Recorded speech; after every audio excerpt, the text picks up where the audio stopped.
Hello everyone, welcome to my channel code story with Mike. तो आज अपने leet code का 1262 करने जा रहे हैं। मीडियम मार्क्ड है। प्रॉब्लम अच्छा है बट नॉट वेरी डिफ़िकल्ट। अलग अलग तरीके से बनाएंगे ताकि हमारा थॉट प्रोसेस और भी इम्प्रूव हो। देखते हैं आज का मोटिवेशन क्या है। तो आज के मोटिवेशन मुझे बस एक फ़ेवर चाहिए आप लोगों से। देखो, दिसंबर स्टार्ट होने वाला है, एक ही मंथ है, ठीक है। उसके लिए सिर्फ एक टॉपिक पकड़ लो, है ना। और वो टॉपिक कुछ भी हो सकता है, इट कैन बी एनीथिंग। मैंने बस कुछ एग्जांपल्स लिखे हैं, you can pick any topic, लेकिन उस पूरे दिसंबर में आपको उस टॉपिक में बहुत अच्छा करना है, कंसिस्टेंटली पढ़ना है। फॉर एग्जांपल, या तो आप ऊप्स पढ़ लो, अगर अभी आप बिगिनर हो और आपने ऊप्स अच्छे से नहीं किया तो वो कर लो, किसी भी लैंग्वेज में कर लो जो कि अब जिसमें आप कंफर्टेबल हो। या तो सिस्टम डिज़ाइन का बेसिक्स एंड इंटरमीडिएट स्टार्ट कर लो, ठीक है, क्योंकि 2026 में I am planning to go to advanced system design topics. उसके लिए एक अलग प्लेलिस्ट आएगा। Any useful AI based topic, बहुत सारे टॉपिक्स अभी अवेलेबल हैं, कुछ भी पढ़ लो। ऐसा चीज़ लेकिन पढ़ना जो आपके रेज्यूमे में हेल्प कर सके आपको, ठीक है। और या फिर spring boot, JavaScript, angular, anything जो कि आपको लगता है हेल्प कर सकता है आपका, ठीक है। तो कोई भी एक टॉपिक पढ़ो, लेकिन दिसंबर में सिर्फ उसी को पढ़ना और पूरा फोकस देना उसी टॉपिक पे, ताकि वो टॉपिक आपका क्लियर हो जाए। इसीलिए बहुत वाइजली चूज़ करना अपने टॉपिक को। ऐसा टॉपिक चूज़ करना जिसको आप ज़्यादा टाइम नहीं दे पाए कभी, जिस पर आप अच्छे से पढ़ नहीं पाए, जो कि और जो इम्पॉर्टेंट है इंटरव्यू पॉइंट ऑफ व्यू से। ओके। और कमेंट में ज़रूर बताना कि आप क्या टॉपिक स्टार्ट करो, ताकि दूसरों को भी हेल्प मिल सके कि क्या ट्रेंडिंग है, क्या पढ़ना चाहिए। 1262 greatest sum divisible by 3 given an integer array nums, return the maximum possible sum of elements of the array such that it is divisible by 3, ठीक है। जैसे यहाँ पर देखो 36518 है, इसका टोटल सम है 23, तो क्या ये 3 से डिविजिबल है? नहीं। तो मैक्सिमम कितना सम हम यहाँ से निकाल सकते हैं कि भाई वो डिविजिबल हो अब 3 से। तो देखा जाए तो अगर आप 3 को पकड़ लो, 6 को पकड़ लो, 1 को पकड़ लो और 8 को पकड़ लो, तो सम आता है 18, ठीक है। क्योंकि देखो 5 को अगर मैं ले लेता हूँ ना तो 23 बन जा रहा है। ओके, तो ऑब्वियस वो डिविजिबल नहीं है। तो सबसे बड़ा सम जो कि 3 से डिविजिबल है वो है 18, इसीलिए इसका आंसर 18 है। ओके, ठीक है। और भी सम्स हैं यहाँ पर डिविजिबल है जो कि 18 से है। जैसे देखो यहाँ पर 1 और 8 को ले लो, 1 + 8, ये भी 3 से डिविजिबल है, बट मुझे सबसे बड़ा सम चाहिए, है ना। तो इसका सबसे बड़ा सम जो डिविजिबल है 3 से वो है 18। सिमिलरली यहाँ पर देखो, यहाँ पर तो एक ही एलिमेंट है 4, since 4 is not divisible by 3, do not pick any number, answer हमारा 0 होगा। ओके, यहाँ तो कोई ऑप्शन ही नहीं है आपके पास, इसीलिए आंसर 0 है, ठीक है। तो प्रॉब्लम स्टेटमेंट थोड़ा छोटा सा है, सिंपल सा भी है।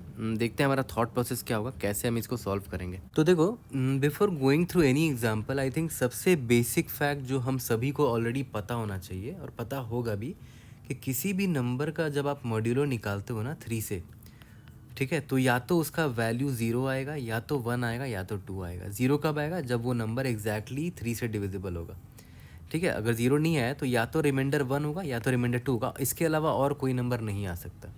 ये आप सबको पता होगा, ठीक है। तो मतलब एग्जांपल ले लो, एक सिंपल से एग्जांपल ले लेते हैं। मान लेते हैं 3 है 5 है, ठीक है। इसका टोटल सम निकाल लो, 3 3 6 5 11 हो गया। 11 मॉड्यूलो 3 कितना होता है? 2 आएगा, है ना। 11 मॉड्यूलो 3 करोगे तो वैसे रिमाइंडर 2 आएगा। तो यहाँ से एक और चीज़, सिंपल से चीज़ पता है क्या पता चलता है, कि देखो रिमाइंडर 2 का मतलब क्या हुआ, कि कोई तो ऐसा नंबर है यहाँ पर, है ना, या सेट ऑफ नंबर्स है यहाँ पर जो कि ना जिनके पास एक्स्ट्रा 2 है, और उस एक्स्ट्रा 2 की वजह से ही ये पूरा का सम डिविजिबल नहीं हो पा रहा है, ठीक है। आपको साफ साफ समझ में आ जाएगा, दिख रहा होगा यहाँ पर कि कौन है वो नंबर जिसके पास एक्स्ट्रा 2 है। ये है वो नंबर जिसके पास वो एक्स्ट्रा 2 है ना। क्योंकि अगर मैं इस 5 से 2 को हटा दूँ ना, तो 5 क्या बन जाएगा? 3 बन जाएगा। अब देखो ओवरऑल सम कितना हो जाएगा? 3 + 3 + 3 9 हो गया। 9 मॉड्यूलो 3 0 होता है, ठीक है। तो देखा जाए तो यहाँ मुझे क्लियर कट दिख रहा है कि मुझे आइडियली यहाँ पर मुझे 5 को हटाना चाहिए। अगर मैं यहाँ 5 को हटा देता ना, तो ओवरऑल सम देखो कितना है? 3 3 6 है ना। और 6 मॉड्यूलो 3 जो है वो 0 होता है। ओके, तो ये मैंने बस क्यों बताया, ताकि मैं आपको ये समझा सकूं कि remainder is going to play a very important role. Remainder 2 आया ना, तो मैंने उस इंसान को सर्च करने का कोशिश किया जो रिमाइंडर 2 दे देगा, ठीक है। ओके, और एक और एग्जांपल देख लो। जैसे मान के चलते हैं, अगर एग्जांपल ऐसा होता 3, 3, 1, 1, 1, 1, 1, ठीक है। तो अभी भी सम देखो 11 ही है, 11 मॉड्यूलो 3 कितना है 2 है, देखो अभी भी रिमाइंडर 2 है। तो मैंने क्या बोला, रिमाइंडर 2 है, इसका मतलब क्या हुआ, मुझे उन लोगों को ढूंढना है या उस इंसान को ढूंढना है जो रिमाइंडर 2 दे रहा है। तो ये तो रिमाइंडर 2 नहीं दे रहा है, ये तो डिविजिबल है, ये भी रिमाइंडर 2 नहीं दे रहा है, ये भी रिमाइंडर 2 नहीं दे रहा है, ये भी रिमाइंडर 2 नहीं दे रहा है, ये भी नहीं, ये भी नहीं, ये भी नहीं। तो यार ये रिमाइंडर 2 आया कहाँ से एक्चुअली में वो रिमाइंडर 2 पता है कहाँ से आया है, वो रिमाइंडर 2 ये देखो इनसे आया है ना। यहाँ पर इन सब का मैंने बस कुछ नहीं किया, यहाँ पर जो 5 था ना इसको मैंने यहाँ पर 1 1 1 1 करके लिख दिया। तो ऐसा ज़रूरी नहीं है कि अगर रिमाइंडर 2 है तो एग्जैक्टली एक ही नंबर होगा जो रिमाइंडर 2 दे रहा होगा। वो तो इस केस में दिखा आपको। यहाँ पर देखो रिमाइंडर 2 यहाँ पर है, बट यहाँ पर एक नंबर कोई ऐसा नहीं है जो रिमाइंडर 2 दे रहा है, यहाँ पर कॉम्बिनेशन ऑफ नंबर्स है।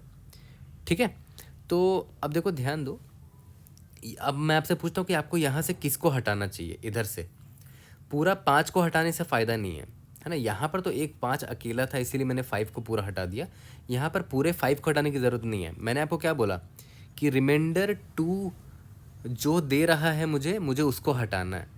ठीक है, तो अगर आप नोटिस करो ये बंदा रिमाइंडर 1 दे रहा है, ये बंदा भी रिमाइंडर 1 दे रहा है। अगर मैं इन दोनों को मिला दूं तो दोनों मिलकर मुझे रिमाइंडर 2 दे देंगे, क्योंकि देखो ये 1 और 1 है ना, दोनों का सम निकालो, 1 + 1 क्या होता है 2 होता है। इसका मॉड्यूलो 3 का देखो रिमाइंडर 2 आ रहा है।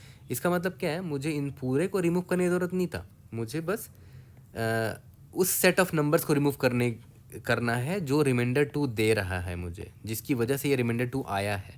तो मुझे इन दोनों को बस हटाने की ज़रूरत है और मुझे मैक्सिमम सम चाहिए, इसीलिए मैं मिनिमम से मिनिमम लोगों को हटाने की कोशिश करूँगा। यहाँ पर 5 एकमात्र अकेला खुद खड़ा हुआ था, इसीलिए मुझे 5 को हटाना पड़ेगा, फुल एलिमेंट हटाना पड़ेगा। बट यहाँ पर देखो ये 1 और ये 1 को मैं हटा के रिमाइंडर 2 इन दोनों की वजह से आ रहा था, तो इनको मैं हटा सकता हूँ। ठीक है, तो यहाँ पर आपने बड़ा सिंपल सा एक चीज़ ऑब्ज़र्व किया होगा कि मैंने देखो तो किसको पकड़ा, मैंने पकड़ा एक ऐसे नंबर को जो रिमाइंडर 1 देता है। इसको देखो ये रिमाइंडर 1 देता है क्योंकि ये 1 है, 1 मॉड्यूलो 3 1 होता है, बट मुझे तो रिमाइंडर 2 चाहिए था, रिमाइंडर मुझे वैसा नंबर चाहिए जो रिमाइंडर 2 दे। तो मैंने क्या किया, दो नंबर को ऐसे को पकड़ लिया जो रिमाइंडर 1 दे रहे थे। ठीक है, मतलब मैंने एक ऐसे नंबर को पकड़ा जो रिमाइंडर 1 देता है और एक और ऐसे नंबर को पकड़ा जो रिमाइंडर 1 देता है, दोनों को जोड़ दिया, देखो दोनों मिलकर रिमाइंडर 2 दे रहा है मुझे, है ना। मुझे एक्चुअली में रिमाइंडर 2 वाले ही चाहिए थे, तो मैंने क्या किया, इस 1 और 1 को हटा दिया। रिमेनिंग सम क्या हो गया देखो तो 3 3 6 3 9, 9 मॉड्यूलो 3 0 होता है ना। तो यहाँ से एक बहुत सिंपल सा मैथमेटिकल प्रॉपर्टी निकल कर आता है। मैं आपको मैथ्स प्रूफ भी दिखाऊंगा। ठीक है, मैथ्स प्रूफ से पहले मैं यहाँ पर आपको एक चीज़ दोबारा रिपीट कर दे रहा हूँ कि मुझे जब रिमाइंडर 2 वाला इंसान हटाना था तो इसके लिए मेरे पास क्या ऑप्शन था, find that number which has या फिर विच इज़ कॉजिंग 2 रिमाइंडर, है ना, जिसकी वजह से ये 2 रिमाइंडर आया है। या तो वो एक नंबर हो सकता है, ऐसे यहाँ दिख गया आपको डायरेक्टली 5 दिख गया जिसकी वजह से 2 रिमाइंडर आ रहा था। ठीक है, या फिर find 2 numbers, find 2 numbers which are together giving 1 remainder. क्योंकि मैं क्या करूँगा, उन दोनों नंबर को जोड़ दूंगा ना तो ओवरऑल रिमाइंडर मुझे 2 मिल जाएगा, क्योंकि देखो मैं अल्टीमेटली रिमाइंडर 2 वालों को ढूंढने की कोशिश कर रहा हूँ। तो एक ऐसा इंसान जो रिमाइंडर 2 दे दे या फिर एक ऐसा 2 ऐसे इंसान जो रिमाइंडर 1 दे दे, उन दोनों को कंबाइन कर दूंगा। ठीक है, तो अब देखो यहाँ पर रिमाइंडर या तो 2 आएगा या तो 1 आएगा। 0 वाला तो बेस्ट केस है, मतलब उसमें तो हमारे लिए कोई दिक्कत ही नहीं, मुझे यही तो चाहिए कि रिमाइंडर 0 होना चाहिए। उसके अलावा रिमाइंडर 1 है या तो रिमाइंडर 2 है। तो मैंने यहाँ पर रिमाइंडर 2 वाला आपको एग्जांपल दिखाया, और रिमाइंडर 2 में हमने क्या ऑब्जर्व कर लिया कि जब भी रिमाइंडर 2 वाला केस आएगा तो मुझे बस एक ऐसे नंबर को हटाना है जो रिमाइंडर 2 दे रहा हो, उसको मैं हटा दूंगा डायरेक्टली। या फिर अगर रिमाइंडर 2 वाला कोई इंसान है ही नहीं तो मैं 2 ऐसे इंसान को पकड़ूंगा जो रिमाइंडर 1 दे रहे होंगे। अब इसका मैथमेटिकल प्रूफ दिखाता हूँ। ठीक है, मैंने अभी आपको जस्ट क्या बताया, मुझे रिमाइंडर 2 चेक करना है। ठीक है, तो मैंने आपको क्या बोला, एक ऐसा नंबर ढूंढ लो जो रिमाइंडर 2 देता हो 3 से डिवाइड होने पर। ठीक है, तो मतलब मैं एक ऐसा नंबर ढूंढ रहा हूँ जो 3x प्लस 2 के फॉर्म में हो, है ना। ऑब्वियस सी बात है, इसको अगर आप 3 से डिवाइड करोगे, मॉड्यूलो 3 करोगे, तो ऑब्वियस रिमाइंडर 2 आएगा। साफ साफ आपको दिख रहा है, क्योंकि देखो ये डिविजिबल है, 3x बच जाएगा 2, है ना। तो एक ही ऐसा नंबर है जो आपकी हेल्प कर सकता है, जो 3x प्लस 2 के फॉर्म में होगा, वो आपको रिमाइंडर 2 डायरेक्टली दे देगा। तो एक नंबर ऐसा चाहिए जो कि मैंने यहाँ लिखा भी आपको, ठीक है। अब दूसरा मैंने क्या बोला, अगर आपको एक वैसा नंबर नहीं मिल पा रहा जिसके पास रिमाइंडर 2 एक्स्ट्रा है, तो मैंने क्या बोला, 2 ऐसे नंबर ढूंढ लो जिसके पास जो रिमाइंडर 1 देता हो। तो the number which can give remainder 1 when divided by 3 is of the format 3x plus 1, क्योंकि देखो 3 से डिविजिबल है, रिमाइंडर कितना 1 बच रहा है, तो 3x प्लस 1 के फॉर्म में होगा। तो मैंने बोला 2 ऐसे नंबर ढूंढ लो, यहाँ पर मैंने क्या लिखा है, 2 ऐसे नंबर ढूंढ लो जो रिमाइंडर 1 देते होंगे। तो मान लेते हैं ये एक नंबर था जो रिमाइंडर 1 दे रहा था, और एक और नंबर ले लो 3y प्लस 1 ले लेते हैं। देखो ये भी 3 से डिवाइड होने पर रिमाइंडर 1 देगा। इन दोनों को अगर आप जोड़ोगे ना, तो देखो होगा क्या, 3x और 3y में 3 कॉमन ले लोगे तो x प्लस वाई आ जाएगा, और ये प्लस 1 जुड़ जाएगा, प्लस 2 आ गया। अब देखो ध्यान दो, इसको ध्यान से देखो क्या है लिखा हुआ ये। इस x प्लस वाई को मैं एक कॉन्स्टेंट मान लूँ, x प्लस वाई को मान लेते हैं c, मान लेते हैं 3c प्लस 2। देखो तो ये क्या है, this is a number which when divided by 3 will give 2 as a remainder. Any number of the format 3c plus 2 will give remainder 2 when divided by 3। Simple से मैथ्स है यहाँ पर, है ना। कोई भी नंबर उठा लो जो कि 3c प्लस 2 के फॉर्म में जिसको लिखा जा सकता है, मान लेते हैं 5 है, इसको लिख सकते हो आप 3 इंटू 1 प्लस 2। इसका मतलब क्या हुआ, पक्का 5 को मैं 3 से डिवाइड करूँगा तो रिमाइंडर 2 आएगा। 3 1 ज़ा 3, 5 में से 3 गया 2, देखो 2 रिमाइंडर मिल रहा है ना। तो ये मैंने यहाँ पर वही लिखा है कि, और यहाँ पर मैंने आपको प्रूफ करके भी दिखा दिया कि रिमाइंडर 1 वाले 2 नंबर अगर आप ले लोगे और उनको अगर ऐड कर दोगे ना, तो आपको रिमाइंडर 2 वाला सीन मिल जाएगा यहाँ पर, ठीक है। तो मैंने वही बोला कि अगर आपको आपको जो इनपुट सम दे रखा था, ठीक है, जो भी इनपुट दे रखा था नम्स अरे, सभी का सम निकाल लो और रिमाइंडर निकाल लो पहले। अगर रिमाइंडर 2 आता है, 2 ही रिमाइंडर आ सकते हैं, या तो एक तो 0 रिमाइंडर आ गया, मतलब पूरा का पूरा नम्स का सम ही डिविजिबल है 3 से, तब तो वो तो बेस्ट केस सिनेरियो होगा, वही आपका आंसर होगा। उसके अलावा या तो रिमाइंडर 1 होगा या तो रिमाइंडर 2 होगा। यहाँ पर मैंने एग्जाम्पल दिखा है रिमाइंडर 2 वाला, तो मैं बस ऐसे इंसान को ढूंढूंगा जो रिमाइंडर 2 दे रहा है, ठीक है। तो रिमाइंडर 2 वाला ढूंढने का 2 तरीका है, फाइंड दैट 1 नंबर जिसकी वजह से 2 रिमाइंडर आ रहा था, मिल गया तो अच्छी बात है, और अगर नहीं मिलता है find 2 numbers which are together giving 1 remainder, उन दोनों को ऐड कर दो और वही रिमूव करना है आपको। जैसे यहाँ पर देखो मैंने 2 नंबर ऐसे ढूंढ लिए जो आपको रिमाइंडर 1 दे रहे थे, ये दोनों, और इन दोनों को जोड़ दो 1 + 1 दैट इज़ 2, यानी कि आपको 2 बस रिमूव करना होगा इस पूरे नम्स से। रिमूव कर दो तो कितना होगा, 3 3 6 7 8 9 आ जाएगा, सम आपका 9 आ गया। मॉड्यूलो 3 करो, देखो 0 आ गया, डिविजिबल हो गया ना, ठीक है। तो ये एक इंपॉर्टेंट ऑब्जर्वेशन था और सिंपली मैथ्स था इसके पीछे, कोई बहुत सुपर दिमाग मैंने नहीं लगाया, सिंपल मैथ्स का प्रॉपर्टी बस यूज़ किया हमने, ठीक है। तो इसको मैंने स्टार मार्क कर दिया। और अभी थोड़ी देर पहले मैंने आपको बताया कि रिमाइंडर 2 आया, रिमाइंडर 1 भी तो आ सकता है ना। ये तो रिमाइंडर 2 वाला केस मैंने आपको बताया, रिमाइंडर 1 भी आ सकता है, तो वो वाला केस भी देख लेते हैं। तो देखो अगर रिमाइंडर 1 होगा तब उस केस में हमें क्या करना होगा वो समझो। एक सिंपल सा एग्जाम्पल ले लेते हैं, इस एग्जाम्पल बनाना भी बड़ा सिंपल है। मैंने 3 और 3 ले लिया क्योंकि मैं जानता हूँ इन दोनों का सम डिविजिबल बाई 3 है, एक एक्स्ट्रा मैंने 1 डाल दिया यहाँ पर।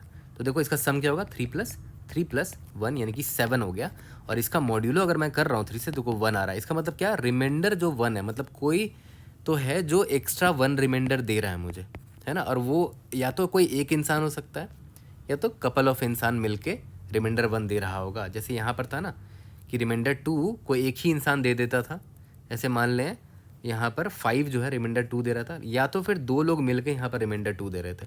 इस केस में देखते हैं, जैसे ये एग्जाम्पल को देखो, यहाँ पर एक ही इंसान रिमाइंडर 1 दे रहा है मुझे, देखो ये वाला इंसान, तो मैं सिंपली क्या करूँगा, बस इसको रिमूव कर दूंगा, है ना। रिमाइंडर 1 बस एक ही इंसान दे रहा है, तो टोटल सम 7 था, उसमें मैंने इस 1 को हटा दिया क्योंकि ये रिमाइंडर 1 दे रहा था, है ना। ये रहा, मैं लिख दे रहा हूँ कि रिमाइंडर 1 की मैं तलाश कर रहा हूँ, है ना। कौन सा नंबर है जो रिमाइंडर 1 दे रहा है, ये देखो 3 से डिवाइड होने पर रिमाइंडर 1 देगा, तो मैं 1 को हटा दिया, 7 - 1 6 आ गया, देखो this is divisible by 3। Okay, ये तो हो गया कि एक ही इंसान को हटा दो जो रिमाइंडर 1 दे रहा था, आपका वो 3 से डिविजिबल हो जाएगा। अब एक और एग्जाम्पल लेते हैं, थोड़ा सा इसको कॉम्प्लेक्स करते हैं। मान लेते हैं 8 है, 6 है, 5 है, 5 है, 10 है, ठीक है।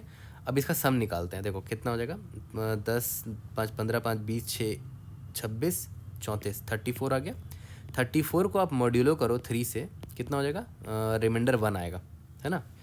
रिमाइंडर 1 आया तो या तो आप एक ऐसे इंसान को ढूंढो जो रिमाइंडर 1 दे रहा हो डायरेक्टली, वो तो दिख नहीं रहा मुझे, है ना। डायरेक्टली रिमाइंडर 1, हाँ दिख रहा है, सॉरी ये है ना, ये 10 को देखो, डायरेक्टली रिमाइंडर 1 दे रहा है, क्योंकि देखो 10 मॉड्यूलो 3 जो होता है ना 1 होता है। ओके, तो इसका मतलब हुआ कि मुझे डायरेक्टली वो इंसान मिल चुका है जो रिमाइंडर 1 दे रहा है। तो मैं 10 को हटा दूंगा तो मेरा सम क्या निकल कर आएगा, 8 + 6 + 5 + 5 कितना निकल कर आ गया, 5 5 10, 10 6 16 8 24, 24 आ रहा आंसर मेरा, क्योंकि मैंने इस 10 को हटा दिया, है ना, क्योंकि यही 10 था जिसकी वजह से देख रहे हो रिमाइंडर 1 आ रहा था। ठीक है, तो उस 10 को मैंने हटा दिया तो आंसर 24 आ रहा है। तो 24 मॉड्यूलो 3 0 होता भी है, तो 24 इज माई आंसर। बट ये तो ऐसा केस हो गया जिसमें आपको एग्जैक्टली वो नंबर मिल गया जो आपको रिमाइंडर 1 दे रहा था, ये दे रहा था ना। ठीक है, तो आपने उसको हटा दिया, अब यहाँ पर 24 आंसर आ भी गया। मान के चलते यही एग्जाम्पल कुछ ऐसा होता, 8, 6, 5, 5, 10 की जगह मैं यहाँ पर 8 और 2 कर दूँ, है ना। इस 10 को मैंने तोड़ के 8 और 2 कर दिया। अब देखो ध्यान दो, अभी भी सम मेरा 34 ही होगा, मॉड्यूलो 3 करने पर अभी भी रिमाइंडर मेरा 1 ही हो रहा है। तो लेकिन इस बार मुझे एक ऐसा एलिमेंट डायरेक्टली नहीं मिल रहा है जो रिमाइंडर 1 देता हो। देखो ध्यान से देखो, ये रिमाइंडर 1 नहीं दे रहा है, कोई भी नहीं दे रहा है। ये रिमाइंडर 2 देगा 3 से डिवाइड करोगे तो, ये भी रिमाइंडर 2 देगा, ये भी रिमाइंडर 2 देगा, ये भी रिमाइंडर 2 देगा, ये रिमाइंडर 0 देगा, ये रिमाइंडर 2 देगा। ठीक है, तो रिमाइंडर 2 सिर्फ मिल रहा, रिमाइंडर 1 देने वाला कोई इंसान ही नहीं है। तो एक सिंपल सा मैथमेटिकल चीज़ जो आपको पता होना चाहिए था कि कोई भी दो इंसान जो रिमाइंडर 2 देता हो, उन दोनों को ऐड कर दोगे ना तो वो रिमाइंडर 1 देगा, जो भी सम आएगा। देखो एग्जाम्पल के तौर पे दिखाता हूँ, कोई भी दो इंसान को पकड़ लो जो रिमाइंडर 2 देता है। जैसे 8 को अगर पकड़ लो, इसको अगर 3 से मॉड्यूलो करोगे तो रिमाइंडर 2 आता है, तो ठीक है मैंने 8 को ले लिया। 5 को भी ले लो, 5 भी क्योंकि 3 से डिवाइड होने पे रिमाइंडर 2 ही देता है। दोनों को जब जोड़ दोगे ना तो जो नंबर आएगा ना, देखो जोड़ने पे जो नंबर आए, ये रिमाइंडर 1 देता है 3 से होने पे, है ना। सिंपल सा मैथमेटिकल फैक्ट है। ओके, तो और अभी मैं मैथ्स से प्रूफ भी करूँगा उसको। तो रिमाइंडर 1 अगर केस है ना, तो और एक भी कोई ऐसा इंसान नहीं मिल रहा है जिसके पास जो डायरेक्टली मुझे रिमाइंडर 1 दे रहा है, तो पता है उस केस में मैं क्या करूँगा, मैं रिमाइंडर 2 वाले को ढूंढूंगा। तो मैं देख लेता हूँ कि रिमाइंडर _2 मतलब रिमाइंडर 2 कौन कौन नंबर है जो रिमाइंडर 2 दे रहा है। यहाँ से 8 दे रहा है, यस, 5 दे रहा है, यस 5 दे रहा है, 8 दे रहा है, 2 दे रहा है ना। बस ये 6 के अलावा बाकी सारे नंबर रिमाइंडर 2 दे रहे थे। तो मैंने क्या बोला, रिमाइंडर 2 दे रहे, तो कोई भी दो नंबर को पकड़ लोगे ना, उन दोनों को जो सम होगा ना वो रिमाइंडर 1 दे देगा 3 से डिवाइड होने पे। तो कोई भी दो नंबर जो रिमाइंडर 2 दे रहा है उनको हटा देंगे।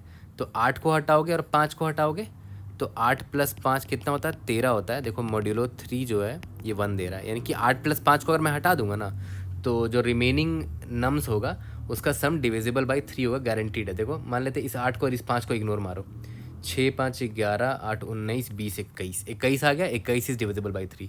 बट हमें याद है मैक्सिमम सम निकालना था, तो मैं पता है उनको यहाँ से हटाऊंगा, क्योंकि देखो मैंने बोला ना कि कोई भी दो नंबर आप हटा सकते हो। यहाँ पर रिमाइंडर 2 वाले को, कोई भी दो नंबर को हटा दो जो लोग रिमाइंडर 2 देते हैं डिवाइड होने पर, कोई भी दो नंबर को हटा लो। तो मैं ऑब्वियसली मैं उनको हटाऊंगा जो मेरे सम को कम से कम इम्पैक्ट करे। मैं मिनिमम वालों को पहले उठाऊंगा। तो पता है मैं क्या करूँगा, इन लोगों को सॉर्ट कर देता हूँ पहले। रिमाइंडर 2 वाले नंबर्स को पहले मैंने स्टोर किया, उनको फिर मैंने सॉर्ट कर दिया यहाँ पर। तो 2 5 5 8 8 आएगा ना, 2 5 5 8 8। स्टार्टिंग के दो सबसे छोटे नंबर्स होंगे, इंडेक्स नंबर 0 और इंडेक्स नंबर 1 पे, मैं इनको हटाऊंगा। इनको हटाने से मेरे सम, ओवरऑल सम जो है उस पर इम्पैक्ट कम होगा। 2 और 5 को मैंने हटा दिया है ना। दोनों रिमाइंडर 2 देते हैं लेकिन दोनों का सम जो है वो रिमाइंडर 1 देता है। 7 मॉड्यूलो 3 देखो 1 आता है। तो 2 + 5 को मैं हटा दूंगा यहाँ से। तो 2 को हटा दिया, 5 को हटा दिया, रिमेनिंग का सम निकालो। 8 5 13 6 19 19 8 27। तो मेरा मैक्सिमम सम 27 आंसर होगा इसका। यहाँ तक क्लियर हो गया। तो यहाँ पर भी एग्जैक्टली सेम ऑब्जर्वेशन है जो कि वहाँ हमने ऑब्जर्व किया था, यही वाला सेम चीज़ वहाँ भी लिखूँगा कि रिमाइंडर अगर 1 है, इसको मैं कॉपी कर लेता हूँ, सेम चीज़ वहाँ भी लिखेंगे, बस वो रिमाइंडर 1 वाले केस के लिए लिखेंगे। देखो यहाँ पर, लेकिन हाँ वेट करना, अभी मैं मैथमेटिकली प्रूफ भी करूँगा उसको। पेस्ट कर रहा हूँ। अगर रिमाइंडर 1 वाला केस होता है तो मैंने क्या बोला, find a number that is causing one remainder. एकमात्र ऐसा नंबर को जो रिमाइंडर 1 का उसका उसको हटा दो। ओके, लेकिन ऐसे और भी, हाँ ध्यान देना, ऐसे और भी मल्टीपल नंबर्स हो सकते हैं जिनकी वजह से रिमाइंडर 1 आ रहा हो प्रोबेबली। तो इसीलिए हम सॉर्ट करके उसको पिक करेंगे जो सबसे छोटा होगा।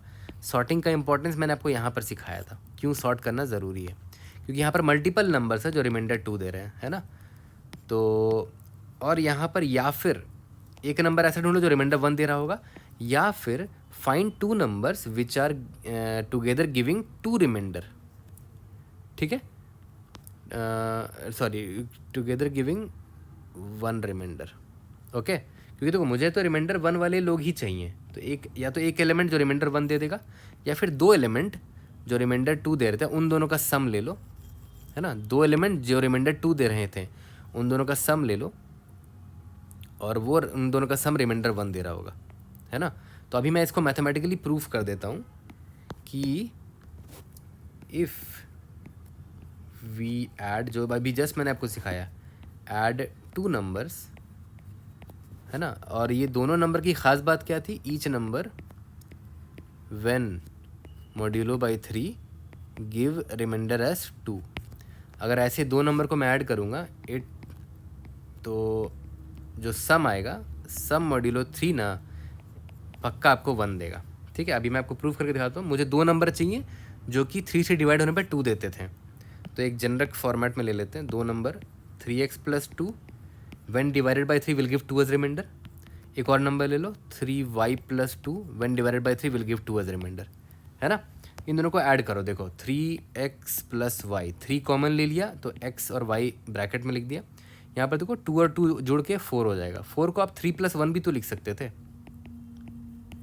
4 को आप 3 + 1 भी लिख सकते थे। अब देखो 3 कॉमन ले लो इतने पार्ट से, x + y + 1। ऐसा लग रहा है स्कूल का मैथमेटिक्स कर रहे हैं, क्योंकि स्कूल का ही मैथमेटिक्स यूज़ हुआ है, कुछ ज़्यादा टफ नहीं है ना। बस मैं आपको प्रूफ करके दिखा रहा हूँ। अब देखो ध्यान दो, इसको आप लिख सकते हो ना 3c + 1, जहाँ c क्या है, ये कांस्टेंट है, x + y + 1 कुछ भी ले लो। ठीक है, तो साफ साफ दिख रहा है कि 3c + 1 कैसा नंबर है। 3c + 1 एक ऐसा नंबर है जिसको 3 से डिवाइड करोगे तो रिमाइंडर 1 आएगा। तो मैंने आपको प्रूफ करके दिखा दिया ना कि कोई भी 2 नंबर ले लो, है ना, जो रिमाइंडर 2 दे रहे थे उनका सम करोगे तो रिमाइंडर 1 ही आएगा। ओके, तो यहाँ पर आपको मैंने साफ साफ दिखा दिया कि 1 रिमाइंडर वाले अगर नहीं मिल रहे हैं तो 2 रिमाइंडर वाले का आप सम ले लो, है ना। और ये, लेकिन हाँ सॉर्ट कर देना, क्योंकि यहाँ पर सबसे छोटे वाले को मैं हटाना चाहता हूँ। तो यहाँ से कुछ चीज़ें तो समझ में आ गया है। पहला जो ऑब्जर्वेशन हमने किया वो मैं लिख देता हूँ कि भाई मॉड्यूलो जो रिमाइंडर 1 देते हैं, मॉड्यूलो 3 होने पे जो रिमाइंडर 1 दे रहे हैं और मॉड्यूलो 3 होने पे जो रिमाइंडर 2 दे रहे हैं, उनको स्टोर कर लो। ठीक है,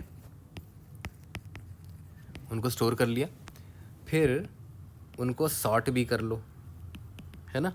सॉर्ट कर लिया और चेक कर लो कि अगर मॉड्यूलो 3 = ओवरऑल जो सम आया आपका, ओवरऑल जो सम आया आपका उसको रिमाइंडर में निकाल लो। ये आपका रिमाइंडर है, ठीक है। अगर ये रिमाइंडर आपका 1 हुआ, ठीक है, तो आपको ये वाला चीज़ चेक करना है। रिमाइंडर अगर 1 हुआ तो ये वाला चीज़ चेक करना है, ये दोनों में से जो बेस्ट आंसर आपको दे दे, ठीक है। या फिर अगर आपका रिमाइंडर 2 हुआ तो रिमाइंडर 2 वाले केस में मैंने आपको क्या सिखाया कि ये दोनों केस में से कोई भी देख लो, दोनों में से जो बेस्ट आंसर आपको दे दे।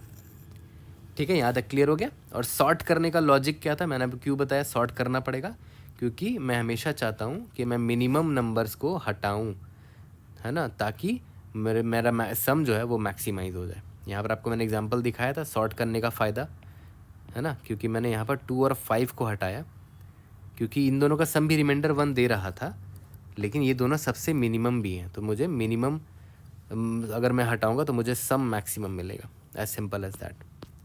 यहाँ तक क्लियर हो गया। ओके, तो यही स्टोरी पॉइंट्स था, 4 पॉइंट्स का है, सिंपल सा। इसको आराम से कोड करते हैं इसी स्टोरी पॉइंट्स को फॉलो करते हुए, उसके बाद देखते हैं और क्या क्या तरीके हैं इस प्रॉब्लम को सॉल्व करने के। कोड कर लेते हैं। अभी I am not carrying my personal ये एक्सटर्नल कीबोर्ड, आप लोगों को पता होगा बिकॉज आई एम ट्रैवलिंग, तो यहाँ पर मैं कोड कर रहा हूँ। थोड़ा सा साउंड में आपको कमी लग सकती है यहाँ पर, but I hope you understand. तो सबसे पहले मैंने क्या बोला कि एक तो सम नाम का वेरिएबल ले लेते हैं जो ओवरऑल सम को स्टोर करेगा मेरे नम्स में जो नंबर, ताकि मुझे फाइनल एक रिमाइंडर मिल पाए कि रिमाइंडर क्या है। और मैंने बोला था कि मैं 2 वेक्टर ले लेता हूँ। पहला कि रिमेन 1, ये क्या स्टोर करेगा, वो नंबर्स को स्टोर करेगा जो रिमाइंडर 1 देते हैं व्हेन डिवाइडेड बाई 3। ठीक है। सिमिलरली एक और वेक्टर ले लेते हैं जिसका नाम रिमाइंडर 2 होगा।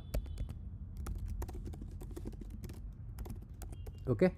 इन दोनों का काम क्या है, रिमाइंडर 1 क्या कर रहा है देखो तो, और रिमाइंडर 2 ये कर रहा है।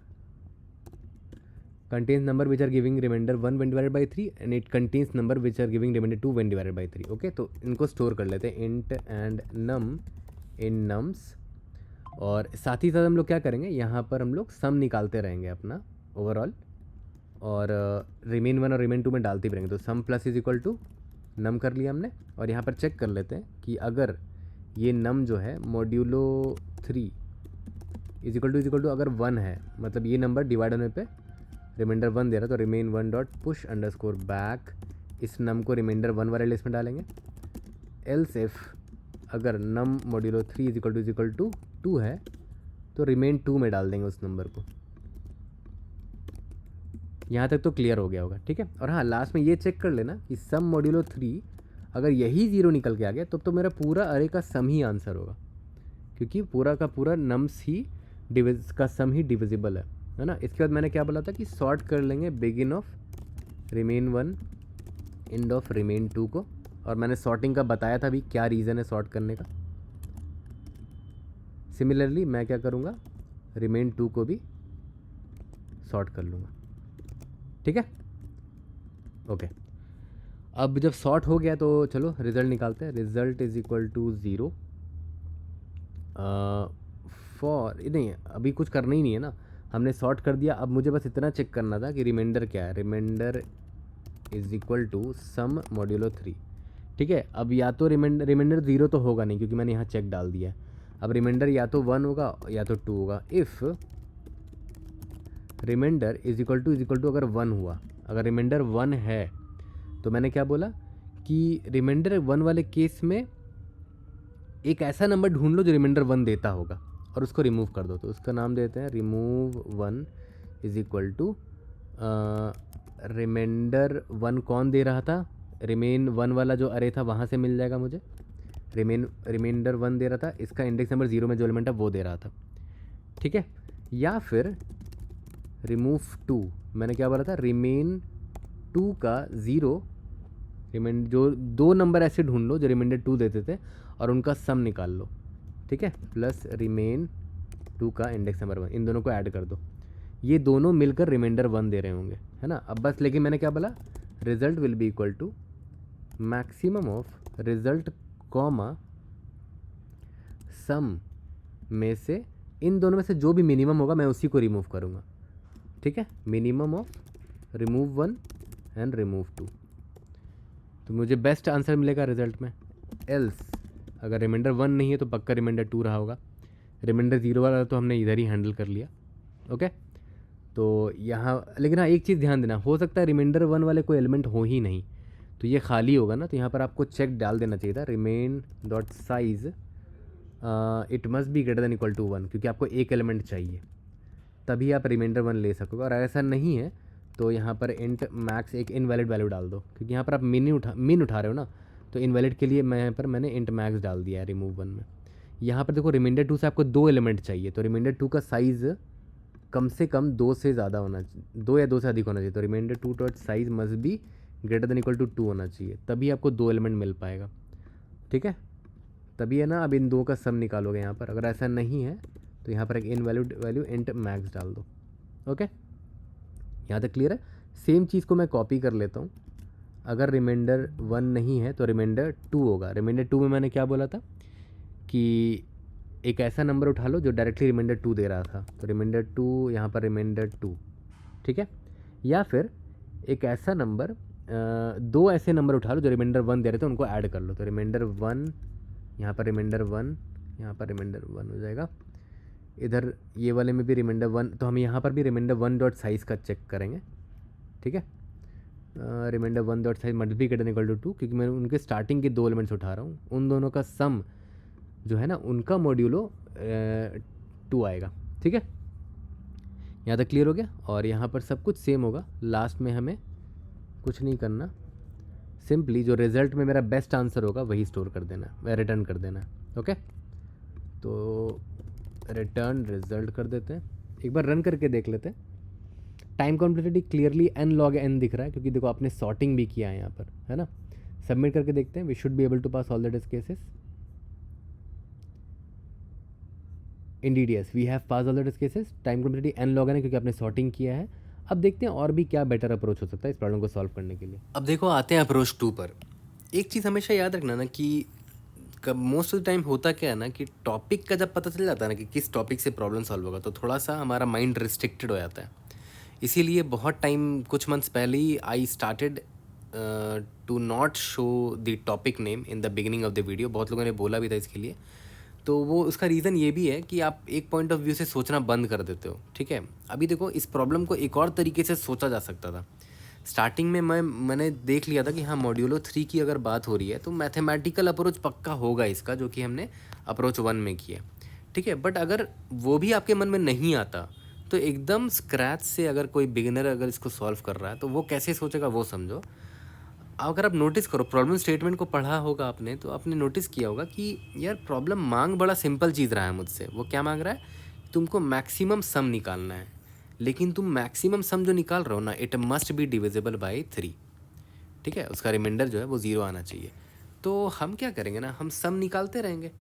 जैसे एक काम करते हैं, थोड़ा और सिंपल एग्जांपल ले लेते हैं, इतना बड़ा एग्जांपल लेने की ज़रूरत नहीं है। मान लेते हैं मेरे पास 2, 3 और 3 होता है, मान के चलते हैं। ठीक है, तो मान लेते हैं मैंने यहाँ से स्टार्ट किया, मान लेते हैं मैंने 2 को ले लिया। क्या 2 3 से डिविजिबल है? नहीं डिविजिबल है ना। बट ऐसा हो सकता है कि आगे अगर मैं जाऊँ, हो सकता है मुझे आगे 1 मिल जाए, तो उस 2 में अगर 1 जोड़ूंगा तब वो 3 से डिविजिबल हो जाएगा। ठीक है, यहाँ तक क्लियर है। बट इस केस में देखो, यहाँ पर 3 था, तो 2 में 3 जोड़ोगे तब भी डिविजिबल नहीं होगा वो 3 से, है ना। जैसे मान लेते 2 अपने ले लिया, 3 भी ले लिया, ये देखो डिविजिबल बाई 3 नहीं है। ओके, तो देखा जाए तो मेरे पास ऑप्शन है कि मैं या तो 2 को लूँ या तो ना लूँ, क्योंकि अगर मैं लेता हूँ हो सकता है फ्यूचर में 1 मिल जाए कहीं पर, और अगर नहीं लेता हूँ तो कोई बात नहीं, मैं आगे बढ़ जाऊँगा, 3 को लेने की कोशिश करूँगा। तो देखा जाए तो यहाँ पर आपने नोटिस किया, बड़ा सिंपल सा एक सोल्यूशन निकल कर आता है कि इधर I take it and then explore and see what maximum I answer I get, इधर I skip it and see what maximum answer I get. जो भी आपको मैक्सिमम आंसर मिलेगा वही आपका आंसर होगा। ठीक है, तो मुझे लगता है ये सबसे बेसिक सा अप्रोच था इस प्रॉब्लम को सॉल्व करने का, है ना। ऊपर जो अप्रोच 1 था ना, वो थोड़ा मैथमेटिकल था, बट वो थोड़ा ऑब्वियस सोल्यूशन था, क्योंकि मॉड्यूलो 3 में देख के मुझे रियलाइज़ हो गया था कि थोड़ा सा मैथमेटिकल प्रॉपर्टी लगाने पर बन जाएगा वो। ठीक है, बट उससे भी ज़्यादा सिंपल अप्रोच एक्चुअली में ये है। मैं सारे पॉसिबिलिटी एक्सप्लोर कर रहा हूँ यहाँ पर। ठीक है, मैं सिंपली क्या करूँगा, देखो ध्यान दो, मैं इंडेक्स आई यहाँ से स्टार्ट किया और मेरा करंट सम कितना है, करंट सम मेरा 0 है मान के चलते हैं, है ना। यहाँ पर एक ट्री डायग्राम छोटा सा बना कर दिखा देता हूँ। 2,3,3 था, इंडेक्स आई मेरा यहाँ पर है और करंट सम मेरा 0 है ना। करंट सम भी मेंटेन करने की ज़रूरत नहीं है, सम यहाँ पर रिमाइंडर रख लेते हैं कि रिमाइंडर मेरा 0 आ रहा है कि नहीं, रिमाइंडर मॉड्यूलो 3 0 आ रहा है कि नहीं। ठीक है, जो भी सम आएगा उसको मॉड्यूलो 3 करके जो भी रिमाइंडर आएगा वो मैं देख रहा हूँ वो 0 आ रहा है कि नहीं। ठीक है, तो मान लेते हैं मैंने 2 को ले लिया, तो 2,3,3 इंडेक्स आई मेरा यहाँ पर आ गया। अभी मेरा टोटल सम कितना था, 0 था, तो ऑब्वियस रिमाइंडर 0 होगा। अब मैंने इंडेक्स आई वाले एलिमेंट को ले लिया है, तो मेरा सम कितना हो गया, 2 हो गया। और 2 मॉड्यूलो 3 कितना होता है, 2 होता है, तो यहाँ पर मैं रिमाइंडर का वैल्यू 2 लिख देता हूँ, रिमाइंडर इज इक्वल टू 2 हो चुका है। ठीक है, अभी देखो ऑब्वियस बात है, रिमाइंडर मेरा 0 नहीं हुआ है। अब मेरे पास ऑप्शन है कि मैं इसको स्किप भी कर सकता था, है ना। तो 2,3,3 इंडेक्स आई यहाँ पर आ गया, रिमाइंडर मेरा 0 है अभी। ओके, अब फिर मेरे पास ऑप्शन है कि मैं इसको लूँ या फिर ना लूँ, यहाँ पर ही ऑप्शन है लूँ या फिर ना लूँ, है ना। ट्री डायग्राम आप पूरा बना सकते हो, मैं बस ये बना कर दिखाया। तो यहाँ पर अगर मैंने इस इंडेक्स को ले लिया तो 3 आ जाएगा, इंडेक्स आई यहाँ पर आ जाएगा। मेरा रिमाइंडर कितना होगा वो देखो, पहले तो सम 0 था तो रिमाइंडर भी 0 है। अब अभी मैंने इंडेक्स इस 3 को ले लिया तो सम मेरा 3 हो गया। 3 मॉड्यूलो 3 कितना होता है, 0 होता है, अभी भी रिमाइंडर 0 ही है। ठीक है, मतलब इस 3 को मैंने लेकर सही किया। अब फिर मेरे पास ऑप्शन है कि मैं इसको लूँ या ना लूँ। अगर मैं इसको ले लेता हूँ इस 3 को, तो सम मेरा कितना हो जाएगा, 3 होगा। 3 मॉड्यूलो 3 कितना होगा, 0 होगा, ऑब्वियस सी बात है। 2,3,3 इंडेक्स आई आगे भागेगा और रिमाइंडर अभी भी मेरा 0 है ना। मैं क्या कर रहा हूँ, बस इस रिमाइंडर में नंबर को ऐड करते हुए मॉड्यूलो निकालते चला जा रहा हूँ, है ना, ताकि मुझे सम ना निकालना पड़े बार बार। लास्ट में जैसे ही इंडेक्स आउट ऑफ बाउंड आ गया ना, देखो इंडेक्स आउट ऑफ बाउंड, बस मैं चेक कर लूँगा क्या रिमाइंडर 0 है। येस, रिमाइंडर 0, इसका मतलब मैंने जो एलिमेंट्स लिए थे मैंने करेक्ट एलिमेंट लिए थे। 3 को लिया था और यहाँ पर भी 3 को लिया था, 3 और 3 को लिया था। ठीक है, यहाँ तक क्लियर हो गया। ओके, तो मैं यहाँ पर सम मेंटेन भी करता रहूँगा कि यहाँ पर मैंने 3 को लिया था ना, तो मेरा सम 3 हुआ। फिर यहाँ पर 3 को लिया, यहाँ पर मेरा सम 3 हुआ। ठीक है, तो 3 3 कितना हो गया, 6 मेरा सम हो गया। ठीक है, यहाँ तक क्लियर हो गया। ओके, तो बस इतना ही सिंपल सा सोल्यूशन था ये, देखा जाए तो। मैं सिंपल एक सॉल्व फंक्शन लिखा, उसमें इंडेक्स आई भेज दिया और मेरा करंट रिमाइंडर कितना है वो, उसके लिए एक वेरिएबल ले लेते हैं रिमाइंडर। ठीक है, और नम्स भेज देता हूँ। रिपीटिंग सब प्रॉब्लम्स आ सकते हैं, तो मेमोराइज करके भी ज़रूर से देखेंगे हम लोग। ओके, तो मैंने आपको बताया था कि 2 ही ऑप्शन है मेरे पास, पिक या नॉट पिक, है ना। तो मैं यहाँ पर मैं देख लेता हूँ कि अगर मैंने इसको टेक कर लिया उस नंबर को, तो ऑब्वियसली मेरा सम में नम्स ऑफ आई ऐड हो जाएगा, क्योंकि मुझे सम ही तो निकालना है। नम्स ऑफ आई मैंने ऐड कर दिया और मैं फर्दर एक्सप्लोर कर लूँगा, करने बोल दूंगा कि फर्दर एक्सप्लोर कर लो इंडेक्स आई प्लस 1। और अभी जो मेरा रिमाइंडर चल रहा था उसमें मैंने नम्स ऑफ आई को ऐड किया, है ना, और मॉड्यूलो 3 भेज दिया। मॉड्यूलो निकालते चल रहा हूँ ऑन द फ्लाई, है ना, ताकि मुझे ओवरऑल सम निकालने की ज़रूरत ना पड़े यहाँ पर।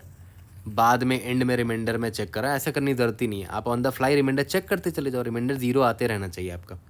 ओके, इंट अगर आपने टेक नहीं किया तो स्किप किया होगा। स्किप किया मतलब सिंपली आप सॉल्व कर दो। देख रहे हो, यहाँ पर नम्स आई ले लिया था मैंने, यहाँ पर नहीं लिया है। इंडेक्स आई प्लस 1, रिमाइंडर में भी कोई चेंज नहीं आएगा क्योंकि आपने कोई नंबर नहीं लिया है, और नम्स भेज दो यहाँ पर। ओके, लास्ट में कुछ नहीं करना था, simply return maximum of take and skip, यानी कि नॉट टेक। ठीक है, सोचो इतना सिंपल सा सोल्यूशन था इसका, इतना सिंपल। ओके, यहाँ पर बेस केस लिख देते हैं कि इफ़ इंडेक्स अगर greater than equal to n हो गया, नम्स डॉट साइज हो गया, तो ऑब्वियस बात है हम अपने एंड में पहुँच चुके हैं। और इनमें बस चेक कर लो कि रिमाइंडर क्या 0 है मेरा। हाँ, अगर मेरा रिमाइंडर 0 है, इसका मतलब अब मुझे और कोई नंबर ऐड करने की ज़रूरत नहीं है, यहाँ से रिटर्न 0 हो जाओ। है, देखो 0 रिटर्न करेंगे तो यहाँ पर सॉल्व में मान लेते हैं 0 रिटर्न हुआ, तो नम्स ऑफ आई प्लस 0, तो नम्स ऑफ आई ही होगा, कोई इम्पैक्ट नहीं होगा। लेकिन तब कब, जब रिमाइंडर 0 है। अगर रिमाइंडर 0 नहीं हुआ तो मतलब ये इनवैलिड पाथ में हम आ गए हैं। हमने जिन एलिमेंट्स का सम किया होगा वो डिविजिबल बाय 3 नहीं रहे होंगे, तभी तो रिमाइंडर 0 नहीं आया। तो मैं यहाँ पर एक इनवैलिड वैल्यू भेज दूंगा। इनवैलिड वैल्यू क्या भेजना चाहिए, खुद सोचो। यहाँ पर अल्टीमेटली आपको मैक्स निकालना है ना, तो एकदम उल्टा भेज दो। इनवैलिड वैल्यू में क्या भेज दो, इंट मिन भेज दो, ताकि ये वाला पाथ कभी आंसर में कंसिडर ना हो, इसीलिए मैंने इंट मिन भेज दिया यहाँ पर। ठीक है, यहाँ तक क्लियर हो गया। सिंपल सा फंक्शन था, इसको मेमोराइज भी हम लोग करेंगे और इसी कोड को बड़ा आसानी से कंपेयर करके बॉटम अप भी हम लोग लिख देंगे। तो पहले इसका कोड करते हैं, उसके बाद बॉटम अप पर आएंगे। मैंने सबसे पहले क्या बताया कि हम सिंपल सा एक सॉल्व फंक्शन कॉल करेंगे, उसमें इंडेक्स 0 भेज देते हैं। अभी रिमाइंडर 0 चल रहा है मेरा, रनिंग रिमाइंडर, नम्स भेज देते हैं। ठीक है, और चलो मेमोराइजेशन भी अभी कर लेते हैं। Int n is equal to nums dot size ले लो, वेक्टर ऑफ इंट टी। अब याद करो 2 चीज़ें चेंज हो रही हैं। पहला कि इंडेक्स, तो उसके लिए एक n ले लेते हैं यहाँ पर, है ना। उसके बाद वेक्टर ऑफ इंट, जो दूसरा वैल्यू है देखो 0, ये रिमाइंडर है, और एनीथिंग जो 3 से डिवाइड किया जाए, मॉड्यूलो निकाला जाए, तो रिमाइंडर या तो 0 या तो 1 या तो 2 आएगा। तो 3 ही रिमाइंडर पॉसिबल है, तो यहाँ 3 साइज़ का ले लेता हूँ। स्टार्टिंग में सबका वैल्यू -1 कर दिया मैंने। ठीक है, अब बस मुझे कुछ नहीं करना है, सिंपली इंट सॉल्व फंक्शन लिखना है। Int i int remainder vector of int and nums vector of int and t, जो आपका मेमोराइजेशन वेक्टर है।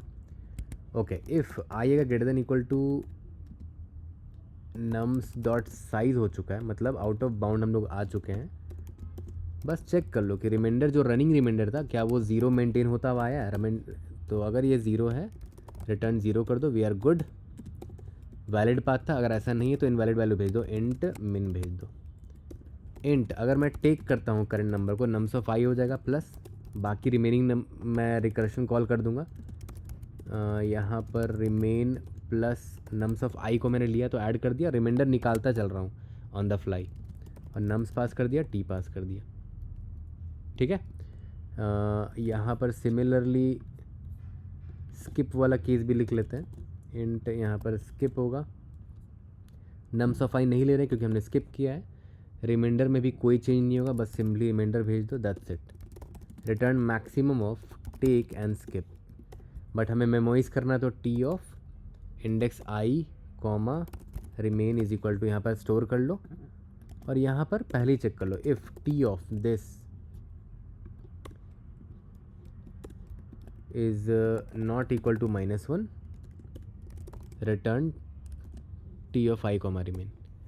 एक बार रन करके देखते हैं, खुद सोचो टाइम कॉम्प्लेक्सिटी कितना होगा, ज़्यादा से ज़्यादा हम कितना स्टेट्स स्टोर कर रहे हैं। एक सेकंड, यहाँ क्या गड़बड़ है, कुछ एक्स्ट्रा ब्रैकेट है, सॉरी।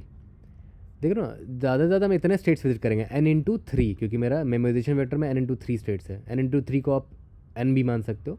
तो time complexity O of n हो चुका है, यहाँ पर इम्प्रूव हो चुका है हमारा टाइम कॉम्प्लेक्सिटी। और space complexity O of n है क्योंकि हमने n×3 साइज़ का 2D वेक्टर लिया है। यहाँ पर रिटर्न क्लिक कर देते हैं, राइट कर देते हैं, return solve, we should be good. क्या गड़बड़ है, अच्छा यहाँ पर हमने टी पास नहीं किया था, लेट्स सी, गुड। इसको सबमिट करके देखते हैं। इसके बाद ना इसी कोड को यूज़ करके एग्जैक्टली यही कोड यूज़ करेंगे और बॉटम अप भी लिख लेंगे। तो चलो, रिकर्शन मेमोराइजेशन जब किया तो उसी का कोड यूज़ करके बॉटम अप में कन्वर्ट करेंगे इसको। ठीक है, तो साफ साफ आपको दिख रहा है कि जो रिकर्शन वाला मेरा कोड है उसमें 2 पैरामीटर्स चेंज हो रहे हैं। ठीक है, तो 2 पैरामीटर लगेंगे यहाँ पर मेमोराइजेशन में, सॉरी बॉटम अप वाले में भी, टी आई और दूसरा रिमेन नाम दे देते हैं, रिमाइंडर। ठीक है, तो मतलब 2D वेक्टर मुझे लगेगा। देखो, इसको ऑप्टिमाइज़ भी किया जा सकता है, बट एटलीस्ट पहले बेसिक से स्टार्ट करो, है ना। स्पेस को और भी ऑप्टिमाइज़ किया जाता है, बट मैं यहाँ पर 2D वेक्टर मैंने ले लिया, T of I comma remain. अब एक चीज़ ध्यान दो, ऑब्वियस बात है ये 2D वेक्टर होने वाला है ना, जो बॉटम अप वाला है 2D वेक्टर होने वाला है, क्योंकि यहाँ पर साफ साफ आपको दिख रहा है एक पैरामीटर आई चेंज हो रहा है, एक रिमेन चेंज हो रहा है। तो ऑब्वियस है एक 2D वेक्टर को फिल करने के लिए डबल फॉर लूप की ज़रूरत पड़ती है ना। तो डबल फॉर लूप जब ज़रूरत पड़ती है तो एक फॉर लूप इस इंडेक्स आई के लिए होगा, एक फॉर लूप इस रिमाइंडर के लिए होगा। तो आप खुद बताओ, तो इंडेक्स आई के लिए जो फॉर लूप लिखेंगे, एक तो इंडेक्स आई के लिए फॉर लूप होगा और अंदर जो रिमाइंडर के लिए फॉर लूप होगा वो ये होगा, है ना। यही 2 फॉर लूप हमें लिखना है। ओके, अब मुझे एक बात बताओ, हम हर बार रिकर्शन में करते क्या थे वो समझो। हम रिकर्शन में क्या करते थे कि एक तो टेक वाला ऑप्शन ले लेते थे कि नम्स ऑफ आई ले लिया और फिर सॉल्व कॉल कर देते थे नम्स ऑफ आई +1 के लिए। ठीक है, और साथ में देखो रिमाइंडर क्या पास करते थे, नया रिमाइंडर। ऑलरेडी जो रिमाइंडर है मेरा उसमें नम्स ऑफ आई ऐड किया और मॉड्यूलो 3 निकाला। यहाँ पर भी एग्जैक्टली वही करेंगे, नया रिमाइंडर निकाल लेते हैं पहले, न्यू रिमाइंडर। रिमाइंडर निकालने का तरीका क्या था, सिंपली जो रिमाइंडर का वैल्यू है अभी करेंटली उसमें करंट नंबर को अगर मैं ले लूँ, नम्स ऑफ आई को अगर मैं ले लूँ तो मॉड्यूलो 3 कर दूंगा, तो ये नया रिमाइंडर है मेरा।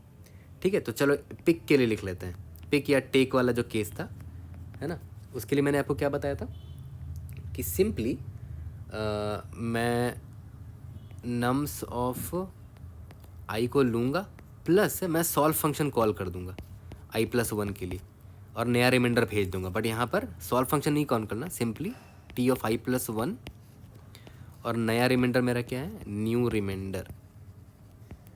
ठीक है, बस इतना ही तो था, यही ऊपर लिखा, यहाँ पर मैं यहाँ पर भी मैं वही लिख रहा हूँ।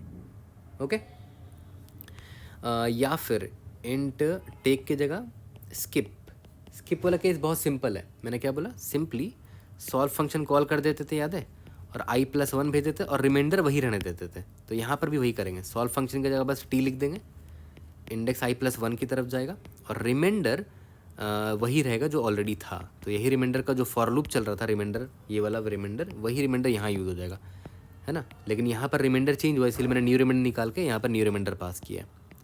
यहाँ पर हर बार हम क्या करते थे, इन दोनों का मैक्स ले लेते थे, max of take and not take. Not take मतलब स्किप, ठीक है। और किस स्टेट के लिए यहाँ पर प्रॉब्लम सॉल्व कर रहे हैं, फॉर लूप आई के लिए और रिमेन के लिए चल रहा है, तो ऑब्वियस सी बात है यहाँ पर T of I comma remain में ये स्टोर होगा। हर बार बॉटम अप में ऐसे ही तो कोड करते हैं हम लोग, है ना। ठीक है, अब देखो कुछ चीज़ें हमें यहाँ समझनी होंगी। सबसे पहले तो याद करो, मान के चलते ये मेरा जो 2D वेक्टर मैंने बनाया है, यहाँ पर तो इंडेक्स आई वाला होगा, ये वाला जो होगा इंडेक्स के लिए होगा, index 0, index 1 and so on, index n तक जाएगा, है ना। और यहाँ पर याद करो रिमाइंडर होता था, ये वाला पार्ट रिमाइंडर के लिए होगा ना। तो रिमाइंडर ऑब्वियस है 0 या तो 1 या तो 2 होगा। तो रिमाइंडर का तो कॉलम जो होगा 3 ही लेंगे हम लोग हमेशा, फिक्स कॉलम होगा 3 कॉलम। क्यों? क्योंकि रिमाइंडर 0 को ये रिप्रेजेंट करेगा, रिमाइंडर 1 को ये रिप्रेजेंट करेगा, रिमाइंडर 2 को ये रिप्रेजेंट करेगा। ठीक है, अब मुझे एक बात बताओ, अगर रिमाइंडर 0 है, अगर रिमाइंडर अगर 0 है, ठीक है, और मेरा इंडेक्स जो है आई है वो greater than equal to n हो चुका है ना, मतलब आउट ऑफ बाउंड चला गया, तो याद करो उस केस में 0 रिटर्न करते थे। ये रहा, इस बेस केस को ध्यान दो, इसी की बात कर रहा हूँ। इसका मतलब क्या हुआ, रिमाइंडर 0 मतलब ये वाला कॉलम, और index i is equal to n मतलब ये वाला कॉलम, मतलब यहाँ पर 0 होगा, है ना। ठीक है, और इसके अलावा अगर रिमाइंडर 1 हुआ तो, या फिर रिमाइंडर अगर 2 हुआ और इंडेक्स आउट ऑफ बाउंड चला जा चुका है, मतलब आपको ओवरऑल सम जो आपने निकाला है उसका रिमाइंडर जो है 1 या तो 2 आ रहा है, मतलब वैलिड नहीं है वो। तो इनवैलिड के केस में क्या डालते थे, देखो तो इंट मिन भेज देते हैं, तो यहाँ पर इंट मिन डालेंगे। इंडेक्स आउट ऑफ बाउंड हो चुका है, मतलब ये वाले रो की बात हो रही है, कॉलम मतलब रिमाइंडर 1 और रिमाइंडर 2 की बात हो रही है, तो यहाँ पर इंट मिन डालेंगे, इंट मिन डालेंगे। यहाँ तक क्लियर हो गया? ओके। अब और तो यहाँ पर आपको एक चीज़ से समझ में आ गया कि भैया यहाँ पर जो रिमाइंडर का फॉर लूप मैं लिख रहा हूँ वो सिंपली क्या होगा, रिमाइंडर इज इक्वल टू 0 से लेकर remainder less than equal to 2 तक जाएगा, क्योंकि रिमाइंडर 0, 1 या 2 ही हो सकता है।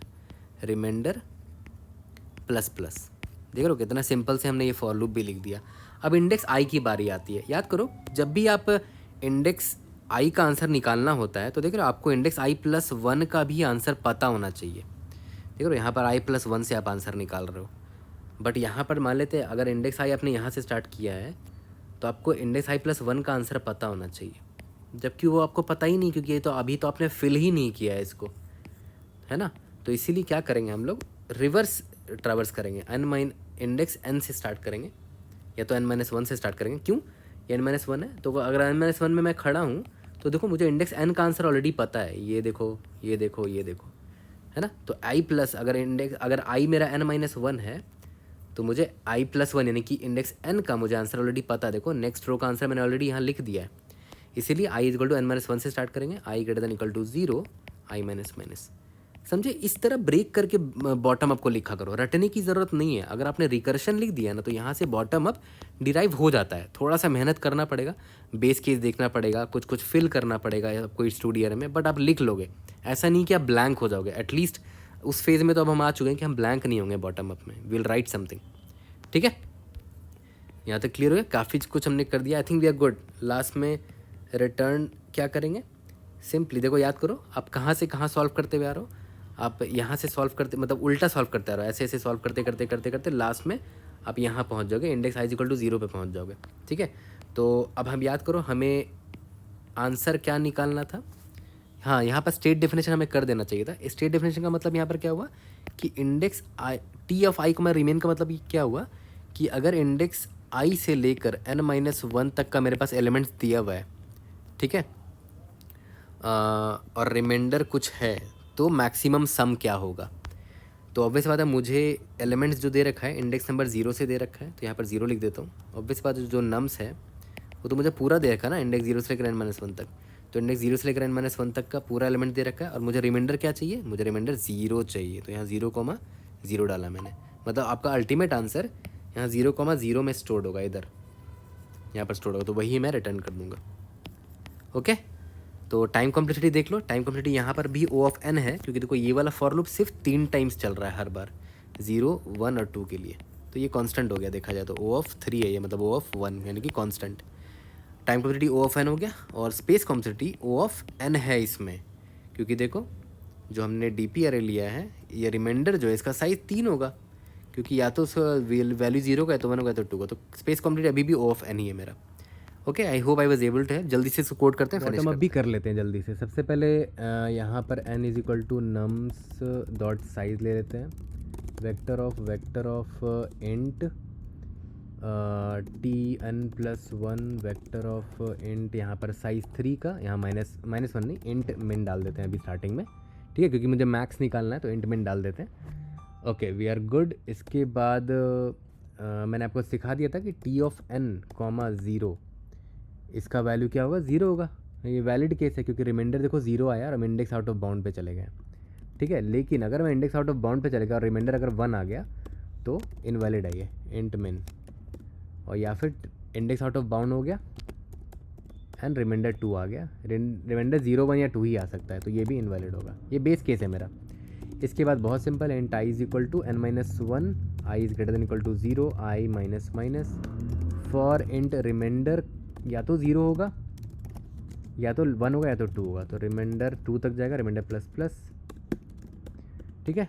इंट न्यू रिमाइंडर पहले ही निकाल देते हैं यहाँ पर ताकि थोड़ा सिंप्लीफाइड हो जाए। जो मेरा अभी करंट रिमाइंडर चल रहा है उसमें नम्स ऑफ आई को मैंने अगर टेक कर लिया, नम्स ऑफ आई को अगर मैंने टेक कर लिया तो मॉड्यूलो 3 ये मेरा नया रिमाइंडर होगा, ठीक है। तो अब मैं टेक वाला केस लिख लेता हूँ। Take is equal to t of i plus 1 new remainder, ठीक है। I think that's it. Okay, नहीं, हाँ, प्लस नम्स ऑफ आई भी तो करना होगा, है ना। एक सेकंड, इसको ऐसे लिख देते हैं जैसे हमने रिकर्शन में लिखा था वैसे ही लिख देते हैं इसको। नम्स ऑफ आई ले लिया मैंने और रिमेनिंग आंसर यहाँ से मिल गया मुझे। Okay, I think this is better. Int skip अगर करना हुआ तो simply T of i plus 1, और जो ऑलरेडी जो रिमाइंडर मेरा चलता आ रहा है वही चलेगा, ठीक है। और T of I comma remain में इन दोनों का बेस्ट आंसर स्टोर होगा, यानी कि take comma skip. Okay, that's it. Last में रिटर्न टी ऑफ 0,0 में आपका बेस्ट आंसर होगा। एक बार रन करके देखते हैं। We should be good, let's see. Great, we have pass all the test cases. एक चीज़ यहाँ पर नोटिस करो, t of i plus 1 comma new remain जो है, अगर वहाँ इंट मिन ऑलरेडी होगा तो, क्योंकि देखो index i is equal to n-1 से मैंने स्टार्ट किया है, अगर मैं आई प्लस 1 यहाँ एक्सेस करता हूँ, हो सकता है वहाँ पर इंट मिन मिल जाए मुझे। उसमें आप कुछ ऐड कर रहे हो यहाँ पर, तो एक काम करते हैं, यहाँ पर चेक लगा देते हैं, if T of i plus 1 comma new remain, ठीक है। अगर ये is equal to already int min है, ठीक है, तो मैं इंट मिन ही यहाँ स्टोर करूँगा, नहीं तो नम्स ऑफ आई कॉमा इसको स्टोर कर लूँगा, ठीक है। I think this is fine, या दिस शुड बी फाइन। देखते हैं कहीं पर कुछ गलत तो नहीं कर दिया हमने। हाँ, ग्रेट। कोई भी डाउट होता है, read in the comment section, I try to help you out. See you in the next video. Thank you.